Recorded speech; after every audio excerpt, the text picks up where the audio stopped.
Šis ir interneta žurnāls Satori raidieraksts, kur šodien vadu es, Satori redaktora Santa Remere, un sarunāšos ar mākslinieci, laikmetīgā teātra dramaturģi un jau arī jaunas grāmatas sastādītāju un redaktoru Lauru Stašāni.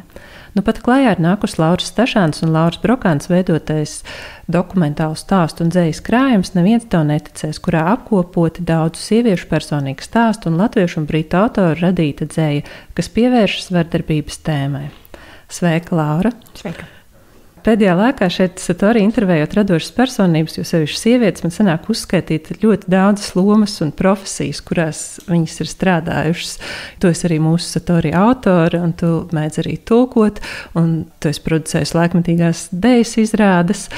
Kā tu šobrīd teiktu, kas ir tava loma mākslā un kultūrā, vai ar ko tu galvenokārt nodarbojies?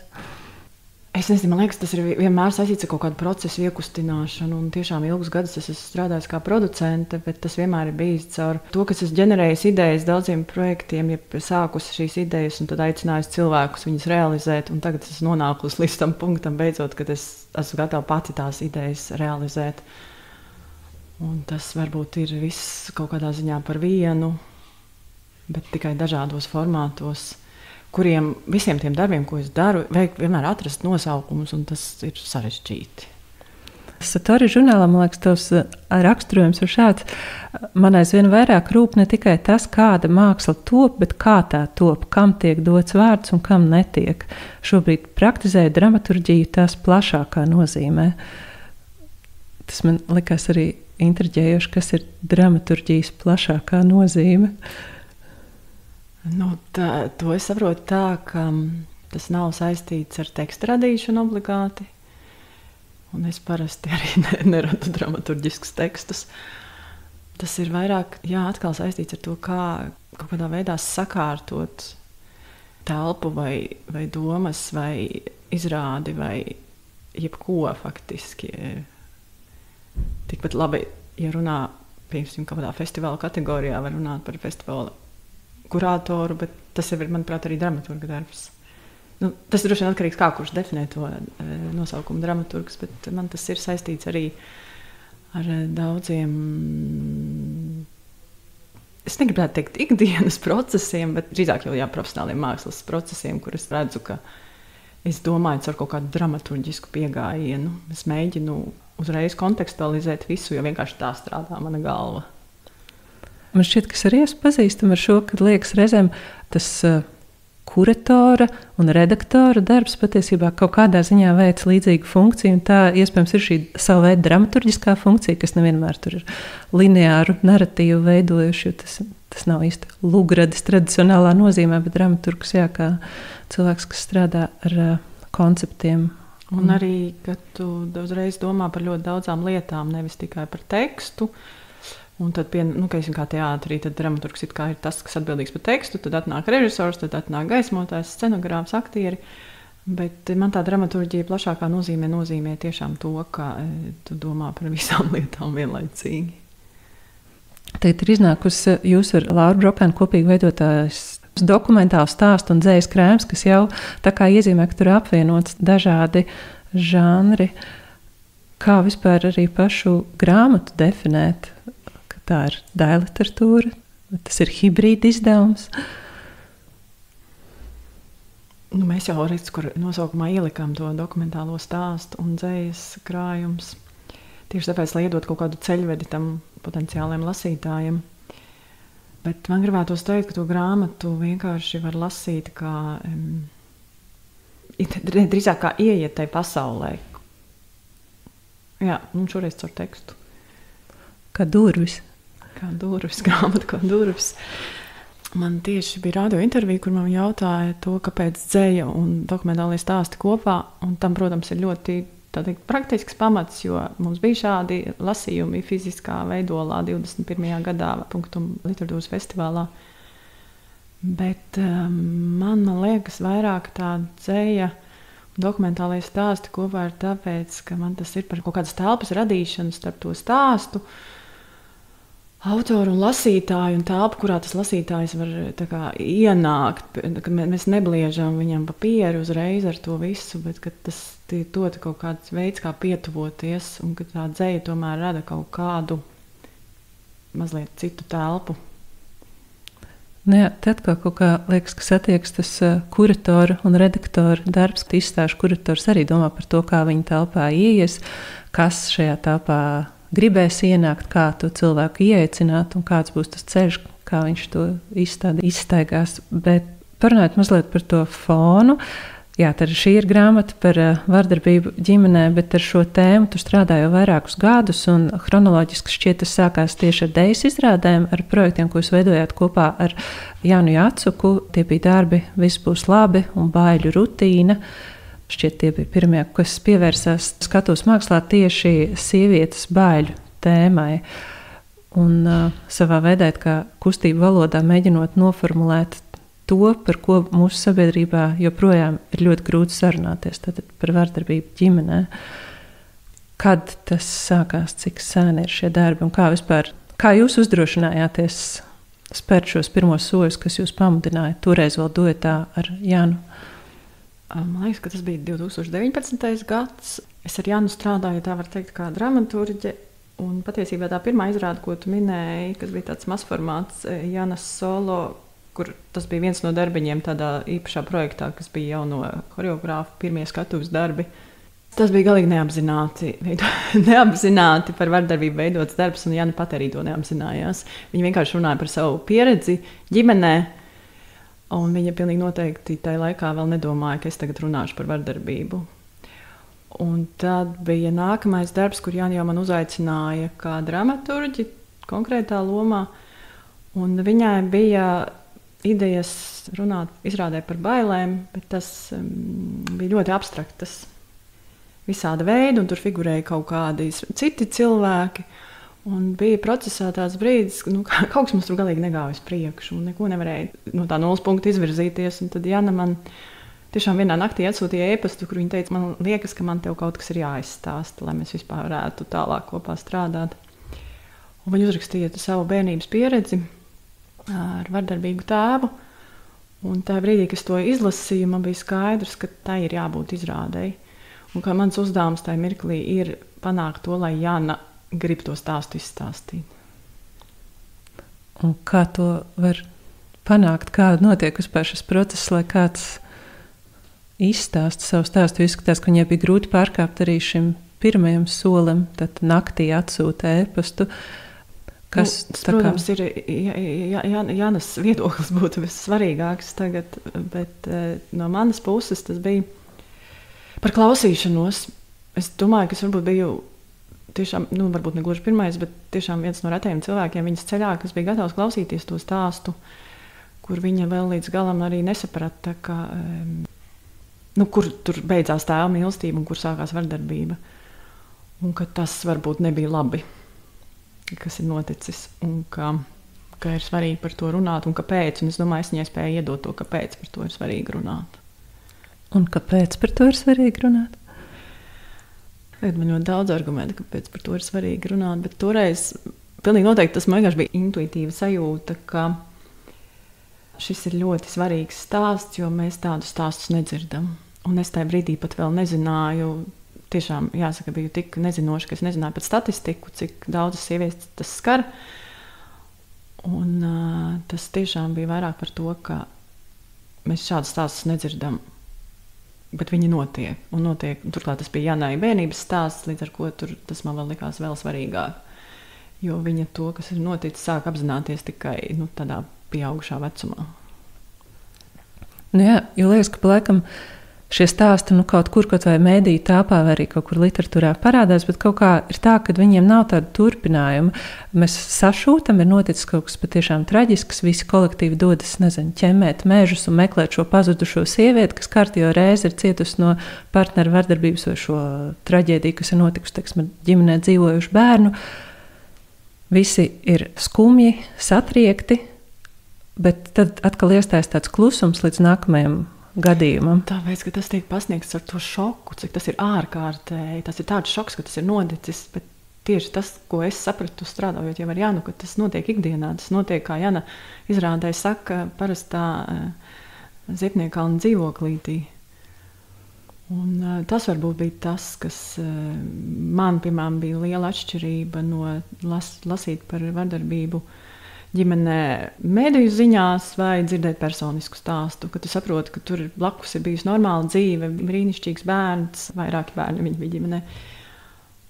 Kā tas tiek normalizēts, ka tas tiek izdzēsts no tās ikdienas. Ir viss cits lietas, bet ne tas, lai gan tam ir tik milzīga nozīme, gan jebkurā veidā, protams, arī uz to bērnu psihi. Jā, jo arī liekas, ka mēdī vidē šķiet, mēs joprojām neprotam īsti par to runāt. Tas ir vienmēr tāds iemesls sensācijai, no kā arī izcept šo gandrīz romāna vai filmas cienīgo sižetu, to aprakstīt, iegūt tos lasītājus, un patiesībā, ko mēs no šīs informācijas, izņemot sašutumu, tā kā īsti arī iegūstam. Tur, man liekas, ir jautājums par kaut kādu līdzpārdzīvojumu, vai tu to redzi kā kaut kādu atsvešinātu fenomenu, kaut kas tāds notiek pasaulē. Citreiz ar filmām ir tā, ka, lai gan man ārkārtīgi patīk iet uz kino, bet citreiz ar filmām ir tā, tu noskaties, un tas ir bijis kaut kāda, tu iet kaut kādā citā pasaulē, un tur tas notiek, un tad tu atgriezies savā dzīvē, vai ne? Jā, es arī tieši domāju par to, ka kādreiz filmās tik šausmīgi var, raudāt par to, kā iet nabaga bārenim, un patiesībā tajā brīdī es aizmirsu, ka tu pats esi nabaga bārenis. Tam bārenim Amerikā noteikti tur ir sliktāk un grūtāk un kaut kā paši uz sevi. Tas ir kaut kas baigi interesants par to, kā tās emocijas iet līdzi kaut kādam stāstam mākslā, un vienkārši arī saprast to mehānismu. Un, man liekas, tā bija viena lieta, par ko mēs ļoti domājām, veidojot lietas, ko pierādīja muzeju, kā panākt to, ka tās emocijas ir ļoti realistiskas tai ziņā, ka tie cilvēki, kas atnāk uz izstādi, saprot, ka tas ir kaut kas, kas notiek šobrīd, tagad ar konkrētiem cilvēkiem. Pat ja mēs viņus nezinām, bet tas nav nekas tāds, ko es paskatos no malas. Lietas, ko pierādīja muzejs, tad ir jau tā nākamā kārta šajā visā projekta tapšanas vēsturē. Tātad vispirms bija idejas, izrādes, skatuves darbi, un tad tu veidoji šo jauno mākslas projektu, kas bija izstāde, arī interneta platforma, arī balstīta dokumentālos stāstos, un ko sauc lietas, ko pierādījumu muzejs. Kā īsti arī tā iecerē sākās? Tu vari vairāk arī to darbu paraksturot. Tas bija tā kā sajūtām nepieciešams turpinājums pēc tam, kad mēs ar Janu pabeidzām darbu pie izrādes Baiļu rutīna. Un tas varbūt bija tiešām pirmais mirklis, kad es izlasīju to statistiku, kāda ir Latvijā un arī faktiski Eiropas Savienībā. Viņi diezko neatšķiras. Par to, ka katra trešā sieviete dzīves laikā piedzīvo vardarbību, un tā ir vai nu ģimenē, vai nu no intīmā partnera. Un man tajā brīdī vienkārši likās, kā reku es eju pa ielu, un katra trešā, kas man nāk pretī, potenciāli ir pazīstama ar šo. Un tad tas tiešām likās, kā var būt, ka tik daudz sāpju un tik daudz klusuma, tik maz par to tiek runāts. Un tad atkal jāsaka, man vienkārši bija jāatrod veids, kā mēs varētu runāt par daudzām, ka tas nav tikai par Janas stāstu, bet kā iedot balsi arī tām citām, kuras ir tikpat neredzamas un kuras nav skatuves mākslinieces un nevar dabūt sev pilnu skatītāju zāli Ģertrūdes ielas teātrī, lai kāds viņas klausītos. Tieši tāpēc labākais veids, kā mēs tajā brīdī jutām, kā mēs varam iekļaut tās daudzās balsis, bija izstādes formāts. Un nebija tā, ka mēs no sākuma būtu zinājuši, ka lūk, mēs taisīsim izstādi. Mēs līdz tam nonācām, tāpēc, ka tas šķita labākais formāts. Lai gan tehniski mēs mēs nemākam taisīt izstādes, jo mēs neesam vizuālās mākslinieces, bet mums bija tāda motivācija to darīt, ka mums vispār nebija šaubu. Tad jūs radījāt telpu, kurā bija izstādīti šie objekti. Kā īsti tas notika? Kāda tur bija atsaucība un kā jūs tikāt pie šiem priekšmetiem, kas bija izstādīti telpā? Tur ļoti daudzslāņains tas process, bet tas, kas man liekas ir svarīgi pateikt, ka mēs tiešām vienkārši publiski sociālajos mēdījos, man liekas, ielikām aicinājumu atsaukties sievietēm, kas būtu gatavas kopā ar mums strādāt ar šādu projektu. Un dažas mums atsaucās, un tad mēs ar tādu nelielu grupiņu, es atceros, bija kaut kāds dzīvoklis, istaba kaut kādā īres dzīvoklī, ko mēs tur dabujām pa brīvu, un tur mēs ar viņām tikāmies tādā mazītiņā istabiņā. Un tad, kad jau mēs bijām diezgan ar viņām runājuši, mēs bijām atklāti sakot, ka mēs nezinām, ko mēs ar to visu gribam darīt, bet ka mums gribas par to runāt. Un man jau no paša sākuma kaut kā ļoti aizkustināja tā viņa uzticēšanās, ka jā, vienkārši kaut ko daram, kaut kā ejam uz priekšu. Tas formāts par tiem priekšmetiem, kas būs faktiski pamats visam, ka mēs par vardarbību runājam caur ikdienas priekšmetiem, kas ir vardarbības liecinieki.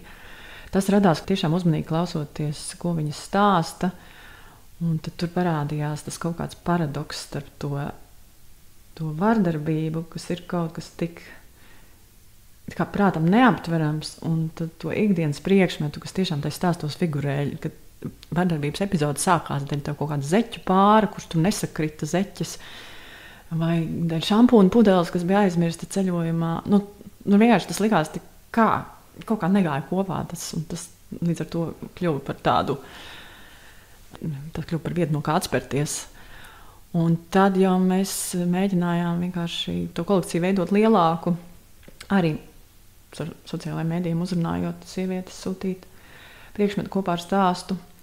Un mēs nezinājām, vai būs atsaucība. Galīgi nezinājām. Un mums bija, man liekas, arī tāds posms, ka mēs tur domājam, ka mēs pašas visu atradīsim internetā un arī starptautiskos fórumos, un tur vienalga kādā valodā rakstītos, un vienkārši izveidosim tā kā fiktīvi, kā ir lūk šie stāsti, un tur mēs atradīsim vai priekšmets, un tad sakombinēsim tādu pusfiktīvu izstādi, lai gan pavisam patiesos notikumos balstītu. Bet vienkārši strādājot, tu saproti, cik milzīga atšķirības starp to, vai tas ir pusfiktīvs vai tomēr īsts, un iespējams, ka neviens cits nezin, cik tas priekšmets ir īsts, izņemot mūs, bet mums tas bija baigi svarīgi. Un tas, kā mēs strādājam ar to grupiņu, bija tā, ka viņas bija tās, kuras pirmās iegāja tajā dzīvoklī, kurā pēc tam bija izstāde un izlēma, kur tie priekšmeti būs. Tādā ziņā, ka mēs mēģinājām visu laiku viņas iesaistīt lēmumu pieņemšanā, lai viņas tas darbs nav par viņām, bet ar viņām kopā taisīts. Tur bija tik daudz tādu spēcīgu mirkļu, ka viņas iegāja tajā dzīvoklī, viņas momentā zināja, kur to priekšmetu nolikt. Tur nebija tāda svārstīšanās, varbūt. Tur bija pilnīgi skaidrs. Man liekas, ka viņas tik ļoti kaut kā mūs iedvesmoja. Un tad atkal, kad viņas nespēja, tad mēs viņas iedvesmojām, mēs tur tā stumām vienu otru uz priekšu. Bet tas viss notika diezgan īsā laikā, un 2 mēnešos mēs uztaisījām. Es atceros no šī projekta tieši tos publisko lasījumu daļu, kad bija 24 stundu šo stāstu lasījums, un es klausījos tiešām daudzas stundas, un šie stāsti bieži vien arī atkārtojās. Tā kā jūs strādājat, principā, diezgan nelielu to upuru un cilvēku grupu, bet tajā, ka viņas lasīja citas stāstu, un tu to stāstu dzirdēji atkal un atkal, likās ar katru atkārtojumu reizi, tas ir kā kļūst īstāks, ka šī ir tā patiesība, un kaut kā, manuprāt, nojauc to barjeru, ko es tikko pieminēju par mēdījiem, ka tas parādās vienu reizi, bet tieši tajā atkārtojumā, ka tas notiek atkal un atkal un atkal, kaut kā šķita tiek radīta jauna pieredze. Es nezinu, tas stāsts tiek beidzot sadzirdēts, un tas man likās arī īpaši tajā lasījuma jau grāmatas atvēršanā, ka atkal jūs rīkojāt šos performatīvos lasījumus, ka tas nebija, mēs jums pastāstīsim dažus stāstīņus, bet ka atkal kopā sapulcēs daudz cilvēku un kopā cits citam stāsta vēlreiz un vēlreiz tos pašus stāstus, jo viņi jau tik ļoti arī tie stāstīs man it kā neatšķiras, lai gan tas katrs ir individuāls un ar savu niansi. Man šķiet, ka tur kā parādās kaut kāda tā maģija, kad savienojas tas dokumentālais īstums, atkārtojums, kas iedod arī vietu personīgām asociācijām, tev kā klausītājam, varbūt tikai ar 5. vai 10. reizi patiesībā to atļaujies sev atzīt īstenībā, jo man arī tā ir noticis. Īstenībā arī mans stāsts, kas likās tā jau laikam nav vardarbība, vai es jau tā neesmu darījis, tu sadzirdi, ka īstenībā es esmu bijis gan tajā, gan reizēm arī otrā, arī tajā vardarbja lomā. Kādas bija, reakcijas pēc tam, pēc šī notikuma? Kāds bija viņam? Es tev pastāstīšu, kādas bija notikuma laikā reakcijas, jo viena lieta ir skatītāja reakcijas, otra ir tās lasītājas, kuru vidū bija gan sievietes, kas ir cietušas no vardarbības, tādas, kuru stāsti bija muzejā, kolekcijā, un arī viņu mammas, māsas, atbalstītājas, draudzenes, un vienkārši mums arī no mūsu loka bija sievietes, kas bija vienkārši gribēja lasīt, uzzinot, ka mēs kaut ko tādu darīsim. Un mums bija tāds nosacījums, ka viņām, tām, kurām ir tas viņas stāsts tajos lasījumos, viņām nav jālasa savs stāsts. Ja tu negribi, tu lasi vienalga, ko tu gribi. Mums bija vesela tāda dramaturģija, to uztaisīta, kā mēs iedavām viņām brīvību vienmēr izvēlēties, ka viņas paši var izvēlēties, ko viņas lasa. Un tas ir cits princips, ko mēs visos lasījumos esam paturējuši. Un tad bija tā, ka lielākoties viņas negribēja savu stāstu lasīt, un pat bija tā, ka tur viena otra skrēja un slēpās toaletē, jo lasījumi arī notika tajā dzīvoklī. Tur slēpās toaletē, lai vispār nedzirdētu to arī vispār to savu stāstu skaļi. Un tad mums bija tāds maiņas saliktas, kad bija lasītājs, kas atgriezās pēc vairākām stundām, jo mums tās 24 stundas bija jānoklāj. Tad es skatos, ka jau pēc pāris stundām viņam stāv un klausās to savu stāstu, neģībst. Konkrēti par vienu es atceros, un tad viņa atkal kaut kādā trešajā reizē, kad viņa atnāca, viņa aiziet un nolas to savu stāstu. Un man tas bija tāds, to 24 stundu laikā vienkārši tāds ceļš noiets tam cilvēkam. Tā kā tur vēl ir papildus tā lieta, ko tas izdara, ko tā skaļā lasīšana un tā vārda izskanēšana izdara ar tiem, kuru stāsti tur ir. Tiksim, no klausītāja puses arī bija kaut kāda komentāri, vai bija cilvēki, kas bija sašutuši vai kaut kādas? Man bija viena tāda, atceros pieredze, ka mums ienāca tajā dzīvoklī, un tur bija kaut kāda puskovida laiki, ka mums bija jāregulē cilvēku plūsmu un drīkstēja tikai un tik ienākt, un naktī mums bija jāslēdz, jo naktī kovids bija aktīvāks. Ienāca viens vīrietis pusmūža, tāds paliels un drausmīgi bravūrīgi. Tur tā, kur tā lasījuma, kas tas vispār jums notiek? Kaut kāds viss tāds maziņš un neveikls. Un tad viņš vienkārši apsēdās pirmajā rindā krēslā, un viņš nosēd, tā kā mums tie lasījumi bija sadalīti materiāls uz 2 stundām, un tad notika nomaiņa, arī lasītāja nomaiņa pēc 2 stundām. Un viņš tās 2 stundas nosēdēja vispār nepakustoties krēslā. Un vienkārši pēc tam piecēlās un aizgāja. Un tad es pēkšņi vienkārši sapratu, bet viņš ir tā sieviete. Viņš to zina. Tādi mirkļi. Jā, ka tu atsaucies vienkārši ar savu klātbūtni, ka tu paliec un turpini klausīties. Bet tātad šis viss fons, šī iepriekšējie dažādi projekti, skatuves projekti, izstādes projekts ir novedis tev arī līdz projektam, kas saucas Neviens tev neticēs, kas tātad ir dokumentālu stāstu un dzējas krājums, un kur arī ir savienotas dažādas lietas, tās 2 daļas, līdzīgi kā muzejā ir šie artefakti. Tie šajā gadījumā varētu būt tie dokumentālie stāsti, kas ir es saprotu, pirmajā daļā neskartā veidā, un tad ir tā otra daļa, kas ir dzejnieku interpretācija, vai kā dzejnieki tur pieslēdzās, kā viņi ar to strādāja. Tur ir arī dzejnieki, kuriem ir personiski stāsti dzejā, man liekas, to var diezgan labi arī redzēt. Mēs arī mēģinājām tādu lietu, ka mēs savienojām dažas no tā muzeja dalībniecēm ar kādiem no dzejniekiem, un viņiem vienkārši bija saruna. Un tālāk, ja viņi paši izlēma, vai viņi raksta par konkrēto viņas pieredzi, vai vienkārši tas viņiem iedod kaut kādu impulsu. Un tad tas salikās tādā veidā, bet, protams, ka arī literātu pasaulē ir diezgan daudz cilvēku, kam tā ir tieši pieredze. Interesanti arī, ka jūs neliekat klāt cilvēku vārdus. Visi autori jauktā secībā ir minēti grāmatas aizmugurē. Un, man liekas, arī pat ievadā interesanti, ka ir abu redaktoru rakstītais ievads. Un šeit arī tiek pastāstīts par to, ka ir pieredzēta vardarbība ģimenē, bet mēs nezinām, ar kuru no laurām tas ir noticis. Ka arī redaktoru līmenī saglabājas kā šī kolektīvā anonimitāte, kas reizē savā ziņā ir spēcinoša un atkal izjauc to, ka tik mēs dzirdēsim kādu tādu šausminošu stāstu par šo konkrēto personu. Protams, tas ir kaut kādā veidā arī simboliski veids, kā pateikt, ka tas tiešām notiek visā sabiedrībā. Mēs nevaram izdalīt, kur ir tā, ar kuru tas ir noticis, un kur tā, ar kuru tas nekad nenotiks. Tur bija arī praktisks iemesls tam visam, jo mums ir jāpasargā tās autoris, kurām ir ļoti personiska pieredze, un kur tas varmāk, tā teikt, vēl aizvien ir kaut kur viņu dzīvēs vai perifērijā. Tas bija arī veids, kā radīt viņām drošu telpu, tā kā ielikt ar daudzām, un neizcelt, ka, lūk, tas ir tavs stāsts. Un, man liekas, tas arī psiholoģiski tīri kaut ko nozīmē, ka tu esi, jūs esat daudzas. Ka tu neesi, tas arī viens no saukļiem vai teikumiem, ko mēs izmantojām par to, ka tu neesi viena. Ļoti daudz zina to tavu stāstu. Respektīvi savā veidā, bet viņas zina, par ko tu runā.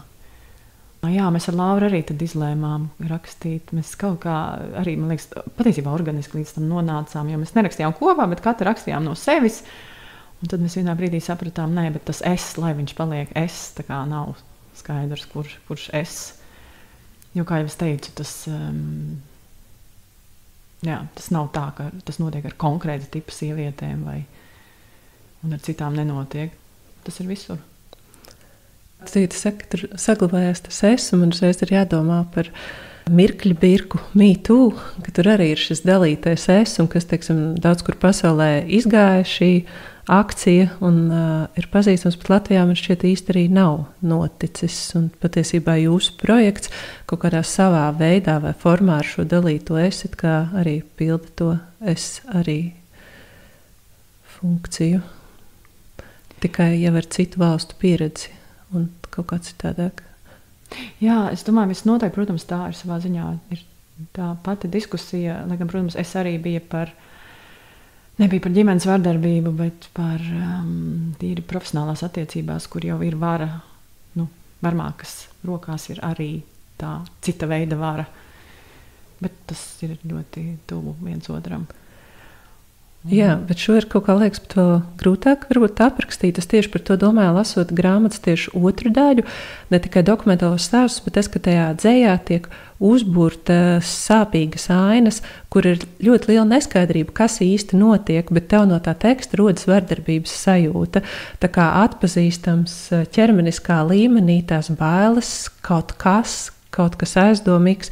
Un man šķiet, tas ļoti precīzi varētu raksturot tieši to bērnu sajūtu, kad tu saņem vardarbību no tuvākajiem cilvēkiem, no kuriem tu patiesībā mācies, no kuriem tu esi atkarīgs, kuri nosaka tavas vērtības, un tev pat nav racionāla argumenta tā kā izvērtēt, vai tas, kas ar tevi notiek, ir labi vai slikti. Viss, kas ir tikai šī iekšējā intuitīvā sajūta, es jūtos slikti. Tāpēc man šķita, ka dzēja kaut kā ļoti precīzi to iezīmē arī grāmatā. Tas ir kaut kāds tāds efektīvs veids, kā teicu, uzburt to telpu, kas šajā ziņā liekas jau tā kā pilnīgi ir tas īstie stāsti, un tad ir tāda precīzi noskaņot arī tā sajūta. Daudz stāsti ir arī tieši par dzimšanu. Man tā šķiet, stāsta dzējas par cilvēka ienākšanu šādā pasaulē, kas arī bija pārsteigums, tā spēja iest, ka tu ienāc vardarbīgā pasaulē. Es laikam tik daudz ar tiem stāstiem un tik ilgi esmu strādājis, ka man nav, godīgi sakot, pat nejūt milzīga atšķirības starp to, vai es lasu dzēju vai to dokumentālo stāstu, jo man arī tie dokumentālie stāsti, kad viņi mums toreiz nāca uz lietas, ko pierādīja muzeja, viņi pārsteidz ar to. Bet tas arī tāds ar citu Latvijas iezīmi, cik viņi bija poētiski, kā viņas nesaka, salīdzinot ar dzēju, viņas runā ļoti tieši, bet patiesībā tur ļoti daudzos stāstos viņas nerunā tieši. Tur paliek tāda kaut kāda, tur tev jāsaprot, kas tad īsti notika. Un es atceros, kad mēs bijām Polijā, tad gan tur tie stāsti pēkšņi bija detaļās, kur sita, kā sita. Tā, ka līdz pilnīgi tādam aprakstam, ka tu vari jau to bildi ieraudzīt. Jā, tas ir interesanti, ka tu tā saki, jo patiesībā, domājot, mums taču ir diezgan daudz smagas literatūras, daļliteratūras arī Latvijā par smagām tēmām. Es, pievērsu uzmanību tam, kā tiek raksturots vai aprakstīts, kaut vai Nesālas romāns Sieviete dzinterā par trimdes traumām, par bēgļu smago ikdienu, tādos vispārīgos vārdos, lai gan romāns ir par izvarošanu, par sievietes pieredzēm, par drausmīgām situācijām, kurās, kā tur arī teikts, ka pašas kara šausmas ir tikai traģēdijas sākums, ka bieži vien tas tajā sievietes pieredzē, kas nāk pēc kara, ienāk ilgstoša vardarbība un pēc tam dzīve ar šīm traumām. Un tas, ka tu pat ja esi izdzīvojis, tu turpini atļaut sev darīt pāri, jo tā realitāte ir tevi radījusi šādu. Un kad tu saki, jā, ka arī stāstus mēs pasniedzam caur puķēm, simboliski kaut kā ieskicēt, mēs bieži vien, pat arī rakstot vārdā vārdu izvarošanu, viņi joprojām pasvītro, šis vārds ir kā svešvārds mūsu valodā. Šitas, man liekas, mums bija arī pieredzē, ka par seksuālo vardarbību laikam ir bijis grūtāk runāt sievietēm, jo tur ir tā grupiņa ar ko mēs strādājām, tur arī bija tā, ka viena no viņām sāk runāt par seksuālu vardarbību. Pēkšņi visām tas izrādās ir bijis. Līdz tam bija pilnīgi tā kā, nē, man ir tikai tāda vardarbība. Un jā, tas ir par kaut ko gandrīz neiespējami izrunāt. Man šķiet, vienā no dzējas tekstiem bija teikts, briesmu sajūta vārdos šķiet smieklīga. Tomēr jūs strādājat ar šo vārdu, un pat ja tas izklausās reizēm kaut kā triviāli, līdzīgi kā tas priekšmets, kurš ir tikai mandarīns vai lego klucītis, kādreiz šis vardarbības vārds un priekšmets, jā, varbūt viņš liekas tāds niecīgs, bet ja viņu atkārto un turpina par to runāt, viņš... Jā, bet man liekas, ka tur tas kontrasts ļoti tomēr iedarbojas, un tas ir tas, ko tu vari izdarīt mākslā, tu tam potenciālam skatītājam to iedarbina kaut kādas vairākas maņas viņā vienlaicīgi. Tas nav vienkārši teksts, ko tu lasi, kas notika ar kādu, ka tu iedarbini to sajūtu, ka tās briesmas, jo es, piemēram, citreiz lasot to stāstu, es sajūtu tās šausmas, kādas viņas izjūta. Tā, ka es pilnīgi fiziski sajūtu, ko tas nozīmē. Tie stāsti ir jāatkārto, vai arī viņiem jābūt daudziem kopā, lai kaut kādā veidā pastiprinātu to sajūtu tam, kas klausās vai lasa. Un pirms mēs sākām šo sarunu, vēl aizkadrā tu teici, ka tu šoreiz vēl tā kā pastāstīsi, bet vairākas reizes dienā runāt par vardarbību ir ļoti grūti. Un es domāju, jā, par to, kā jūs pašas, teiksim, šajā procesā, kā jūs to izturējāt? Man patīk, kā Jāna pēc tam vēlāk teica, ka mēs to visu izdarījām uz adrenalīna. Mums likās tik svarīgi par to runāt, ka mēs vispār nedomājām par to, ko tas tieši nodarīs mums. Bet mums ar Jānu konkrēti bija diezgan atšķirīgi, jo viņai ir cits process. Viņai tas bija kaut kādā veidā tāda apliecināšana, ka viņu dzird. Beidzot, viņa var pateikt to, kas viņai bijis jāslēpj. Un es kaut kā gāju tajā pretējā virzienā, es tikai sapratu aizvien ar lielākām šausmām, cik tas ir izplatīts. Un es jau biju tur tādos stāvokļos, kad es tiešām vienkārši eju garām tur ziemā kalniņam, kur bērni ragaviņām slidinās, un tur vecāki viņus iestumi. Un es tā skatos uz tām ģimenēm un jau tā domāju, pēc statistikas spriežot, te ir vismaz kādas 5 ģimenes, kur tas bērns tiek pazemots. Jo tā vienkārši ir. Bet manā galvā jau tas bija. Tagad man vairs tā nav, bet man bija tāda posmi, ka tas ir diezgan spēcīgi iespaido un jā, tur nav tālu līdz izdegšanai, ko es arī kaut kādā mērā piedzīvoju.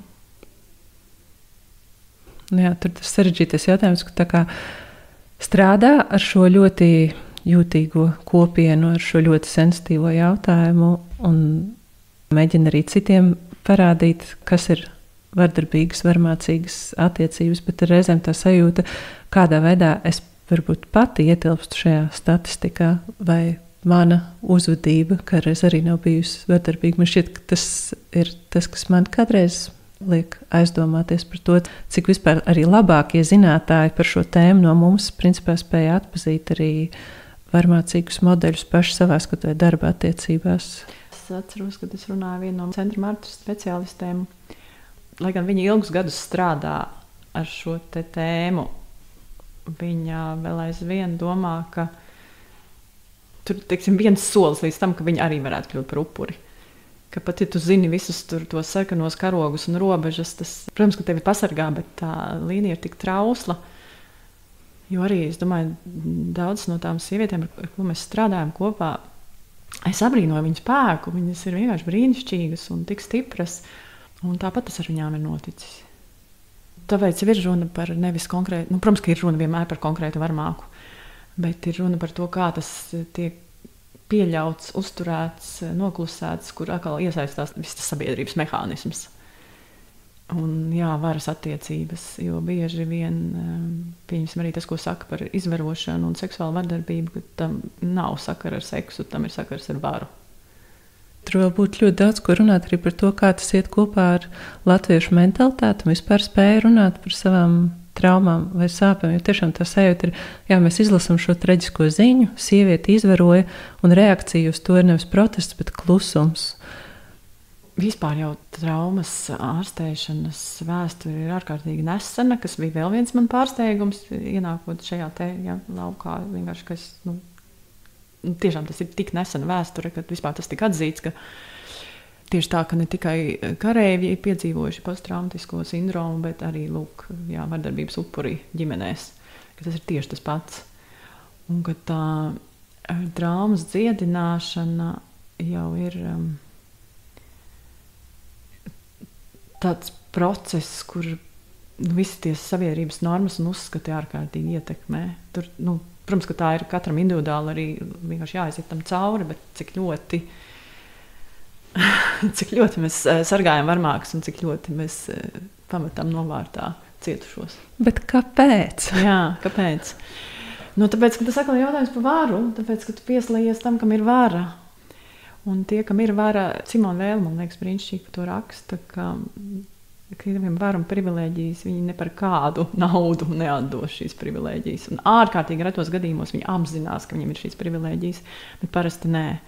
Un viņu uzdevums tā tad ir nosargāt varu, jo vara pēc būtības ir trausla. Viņu var atņemt, viņu var grozīt, mazināt. Un tāpēc viņi tik nikni iestājās par to varu un mēģina visu laiku viņu apliecināt, jo viņu var pazaudēt. Viņi tā kā kaut kur nojauš, ka viņi var pazaudēt. Un tāpēc viņiem tā kā visu laiku ir jākultivē tas, ka viņš ir tas kurš lemj, un tas, kurš var, un tas, kurš zina. Tas, kurš pelna. Tas, kurš pelna, jā. Un tas, kurš ir ģimenes galva. Tas, kurš pelna, un tas, kurš ir pelnījis, un tas, kuram pienākas, un tā tālāk. Bet jā, liekas, ka šī ir vismaz viena no pirmajām, varbūt pat pirmā šāda veida efektīga grāmata, bet to grūti nosaukt par grāmatu, notikums. Un neatliekama gan mūsu vietējās kultūras, gan arī mūsu sabiedrības labklājības ziņā, bet es saprotu, ka bija diezgan grūti arī nonākt pie šīs grāmatas izdošanas. Jā, bija garš ceļš. Valsts kultūra kapitāla fonds mums 4 reizes atteica finansējumu. Pēc 4. reizes mums jau likās, ka 5. reizi tiešām nav vērts prasīt. Tur man tiešām sāk likties, ka tas ir tēmas dēļ, nevis. Tur katreiz bija kaut kāds iemesls. Protams, neviens neteica, ka šo tēmu mēs neatbalstīsim, bet katreiz bija atrasts kaut kāds cits iemesls, ko iepriekš kāpēc neteica. Un tad jau man tiešām likās, ka tas ir tēmas dēļ.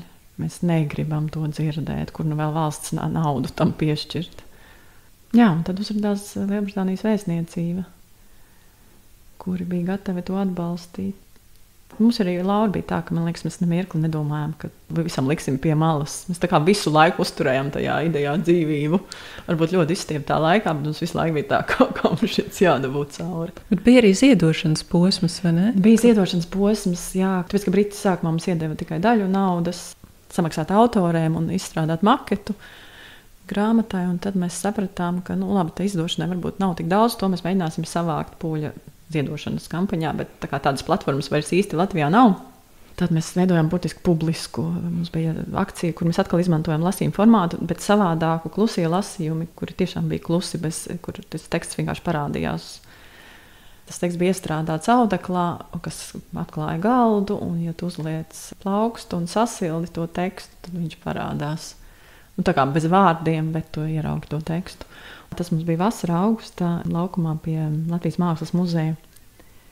Pēc tam es sapratu, cik tas tomēr ir simboliski un spēcīgi, ka tajā brīdī mēs iedevām tās rūpes par to grāmatu citiem. Ka tas vairs nebija es un 2 Lauras plosās tur, bet ka citi cilvēki sāk par to domāt, un tas bija ļoti spēcinoši. Un tas viss cauri vienmēr tajā vardarbības projektā šādi ir bijis, ka es iepriekš minēju, ka tas ir bijis ļoti smagi ar to strādāt, bet visu laiku tu arī saņem pretī šo te ļoti patiesu atbalstu. Un tie paldies, kas man ir teikti, es domāju, tie ir patiesākie paldies, ko es esmu saņēmusi. Bet vai ir sajūta, ka šī grupiņa ir kļuvusi mazliet lielāka, to cilvēku, kas interesējas par šo jautājumu? Es teiktu pilnīgi noteikti, skatot no 2020. gada, kad mēs to sākām, man likās, ka mēs esam vienīgās, kas par to runā, un es atceros sarunu ar centru Marta.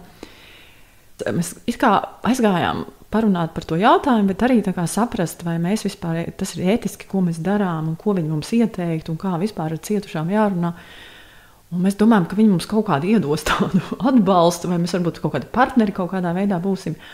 Un viņi vienkārši bija laimīgi, ka kāds par to runās. Viņi mums uzreiz deva svētību, dariet, kā gribiet, jums viss sanāks. Un tad es sapratu, ka viņi vienkārši priecājas, ka ir ienācis vēl viens spēlētājs, kas ir gatavs par to runāt. Tiešām mēs bijām ārkārtīgi maz, kas par to runā. Ja es tagad paskatos, kaut vai sociālo mediju kanālos vai publiskajos medijos, tad man liekas, ka tik daudz par to tiek runāts. Lai gan es sekoju visiem tiem kanāliem, protams. Tur tā starpība, man liekas, ir acīm redzama. Vai jums ir doma arī par kaut kādu turpinājumu? Es zinu, ka tas ir neērts jautājums. Tu domā ar grāmatas kontekstā? Jā. Es nezinu šī projekta, jo šis nekad nav īsti bijis arī laikam tikai grāmata. Tas ir bijis mākslas darbs. Es pati sev pateicu vienā brīdī, ka šitas man būs tas, ko sauc angliski par closure. Ka es tā kā noslēgšu to vardarbības projektu posmu. Man uz kādu brīdi tas ir jānoliek malā. Man tas jautājums tāpat ir ļoti svarīgs. Bet man likās, ka man vajag iepauzēt savas garīgās veselības dēļ. Bet tad man tajā pašā atklāšanā viens cilvēks pajautāja, vai tas lietas, ko pierādīja muzejs, kur uz viņu var aiziet, kur var apskatīties. Un tad es pēkšņi atcerējos, ka mēs taču gribējām, lai tas muzejs ir pa īstam muzejs kā fizisks, kur tu var aiziet. Tad Rīgā viņš ir vienkārši viens no muzejiem.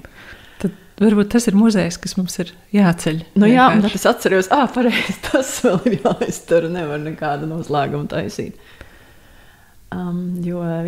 Skats tas muzejs ir digitālajā telpā, bet arī, man liekas, vēl aizvien tā.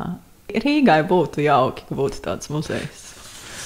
Bet tā tad arī paliksim muzejam būt, un man šķiet, saruna ir labi iesākusies, vērtīgi iesākusies, ir arī normāli, ja šajā brīdī jūs pasaudzējat sevi un tagad nododat arī šo sarunu citās rokās vai arī ceļat muzeju.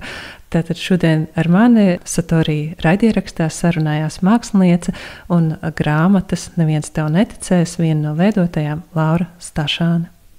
Paldies! Atā.